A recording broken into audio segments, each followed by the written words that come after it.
You wouldn't survive 24 hours in 18 East New York City. Not because of crime, not because of fire. You'd die because the water would poison you first, and everything else would finish the job, because the city would get to you first, through the water, the air, and the walls. Pause. Tell me where you're listening from and what time it is, because the moment you take your first drink, the countdown starts. If you think you'd just be careful, that's exactly how you'd die here. You step outside, and the smell hits like a warning, rotting garbage, horse waste, open drains. You breathe it in anyway, because you have to, and your first problem starts before breakfast. The first thing you notice isn't the noise. It's the smell. Rotting garbage piled in the streets. Horse waste ground into the dirt. Open drains carrying human sewage straight past doorways. You breathe it in because there's no avoiding it. And the moment you do, your body is already exposed to things it has no defense against. This isn't discomfort. It's ingestion. You assume the danger comes later. It doesn't. Before breakfast, you're already drinking contaminated water. Wells sit too close to waste pits. Pumps pull from sources that mix runoff, sewage, and decay. The water looks fine. It usually tastes fine. That's how it gets you. This is the mistake everyone makes. The danger isn't what you see in the streets. It's what you drink without thinking. Food doesn't help. Bread is often stretched with chalk or sawdust. Milk is diluted with dirty water. Meat sits unrefrigerated, swarming with flies. You eat anyway because hunger forces you to. And now whatever survived the water has company. Your stomach starts working overtime. Your immune system follows. Housing offers no relief. Tenements are packed tight, with entire families sharing single rooms. Windows are scarce. Air barely circulates. Heat traps bacteria. Cold weakens bodies. Coughs bounce from wall to wall and never leave. Privacy doesn't exist. Neither does recovery. Your throat burns. Your stomach cramps. Your head aches from breathing air, thick with smoke and decay. You tell yourself it's temporary, that you'll adjust, that people live like this all the time.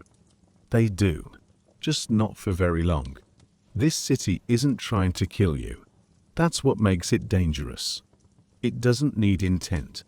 Only density, neglect, and time. And you don't have much of that left. By midday, the symptoms stop feeling theoretical. Your stomach twists sharply, without warning. Diarrhea comes fast and violent, pulling water out of your body faster than you can replace it. You're already dehydrated, but the water you need is the same water that caused this in the first place. There's no safe choice. You assume sickness is rare. It isn't. Cholera, dysentery, typhoid. Names don't matter yet. What matters is that they spread through touch, breath, food, and water. Someone coughing on the stairs infects the air you share. Someone sick handling food passes it directly to you. Disease doesn't move slowly here. It moves socially. Officials called the water acceptable, within normal limits. Safe enough.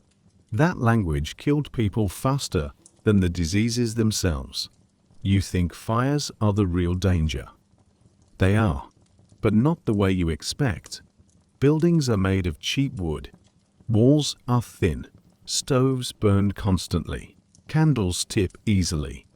When a fire starts, it spreads faster than people can react. Narrow streets trap smoke. Stairwells become chimneys. And there is no organized fire response that reaches you in time. You assume someone will help. They won't. Emergency services are limited, slow, and selective. Poor neighborhoods wait. And waiting is often fatal. If you collapse in the street, people step around you. Not because they're cruel, but because stopping exposes them too. Survival here is avoidance, not rescue. Your body weakens quickly. Fever spikes. Muscles ache. Your vision blurs. Breathing becomes harder in air, thick with coal smoke and decay. You try to rest, but rest requires quiet space and safety, none of which this city offers. Recovery isn't built into the environment. You think night will slow things down. It accelerates them. Crime increases. Streets go dark. Doors are locked early, trapping heat, disease, and people inside. If something goes wrong now, illness, injury, fire, there is nowhere to go and no one to call. You are contained. Food becomes dangerous again. Illness spreads through shared meals and reused utensils. Meat spoils faster in the heat. Milk sours. You can't smell what's safe anymore because everything already smells wrong. Eating becomes a gamble. Not eating is worse. By evening, exhaustion sets in. Your body is fighting on multiple fronts. Dehydration, infection, smoke inhalation. You feel heavy, slow. You start making mistakes because you can't think clearly anymore. That's when accidents happen. This is the part people forget. You don't die here because of one thing. You die because everything stacks at once, and your body has no margin to absorb it, and you still have the night to get through. Doors lock early, not for safety, but because people are afraid of what's outside. Inside, the air thickens. Smoke from coal fires hangs low. Windows stay shut to keep out noise, cold, and strangers, trapping whatever sickness is already in the room. Breathing starts to hurt. You think staying indoors protects you. It doesn't. Crowded rooms turn into incubators. Coughs echo. Fevers spike. Someone vomiting nearby contaminates the floor, the water bucket, the food. There's no separation between the sick and the healthy, only between the weak and the still standing. Disease doesn't need permission here. Your body begins to fail quietly. Dehydration makes your heart race. Fever dulls your thinking. You misjudge steps. You knock things over. You drop what you're carrying because your hands won't grip the way they did this morning. Mistakes compound fast. Dehydration speeds everything up. Your heart races. Your thinking slows. Your balance fails. This is why people fell, misjudged steps, and collapsed. Not because they were careless, but because their bodies were shutting down. You hear shouting outside. Not help, panic. Fire spreads 2 buildings down. The smell changes again, sharper this time. Smoke forces people into the streets, coughing, disoriented, already sick. The fire doesn't need to reach you to kill you. It only needs to trap you between smoke and crowd. You assume authorities will intervene now. They don't. Fire crews arrive late, or not at all. Police focus on protecting wealthier blocks. The poor are expected to fend for themselves, because that's what they've always done. Help is not evenly distributed. Neither is survival. In the chaos, injuries pile up. Someone falls down a stairwell. Someone gets trampled trying to escape smoke. Someone breaks a leg in the street. Broken bones here aren't stabilized. They're liabilities. Pain slows you down. Slowness gets you left behind. The city punishes hesitation. Your stomach cramps again. You can't tell if it's hunger, infection, or fear anymore. You try to drink, knowing it will make things worse. You don't drink, knowing dehydration will finish the job faster. Every choice is bad. The noise never stops. Crying, shouting, coughing.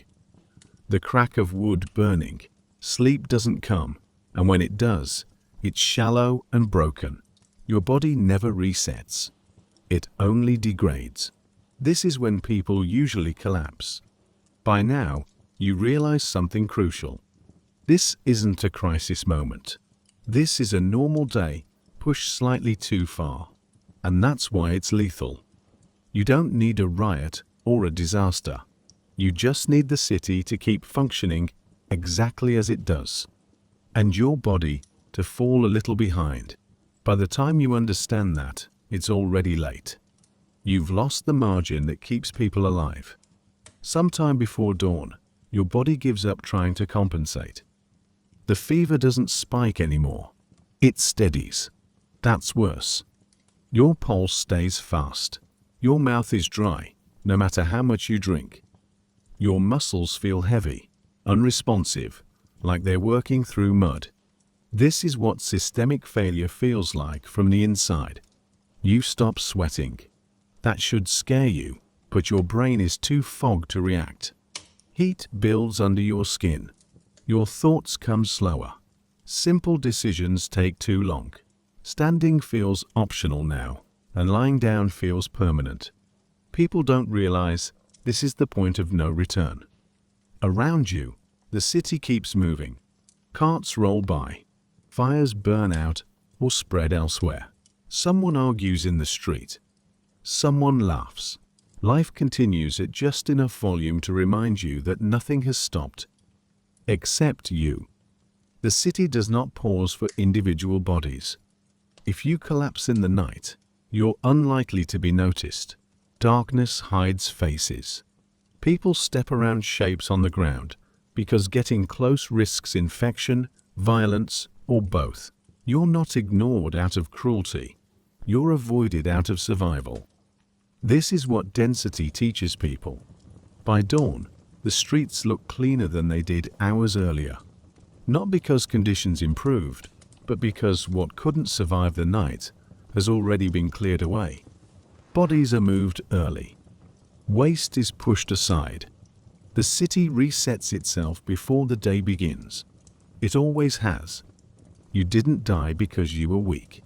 You died because nothing in this environment was built to keep you alive. Clean water wasn't a priority. Safe housing wasn't guaranteed. Medical help wasn't accessible. And once your body slipped behind the pace of the city, there was no mechanism to catch you. You didn't lose to the city. You lost to thirst. In a place where water was never safe. This is the part history often misses. People didn't need to be reckless to die here. They just needed to be ordinary. So when people talk about 1800s New York as a place of opportunity, ambition, and growth, remember this. For thousands of people, the city didn't offer a future. It offered 24 hours. If you made it to the end, tell me honestly, which part would have gotten you first? The water? The air? The crowd? And if you want more stories about environments that look survivable until you're inside them, subscribe, because history didn't warn the people living it either.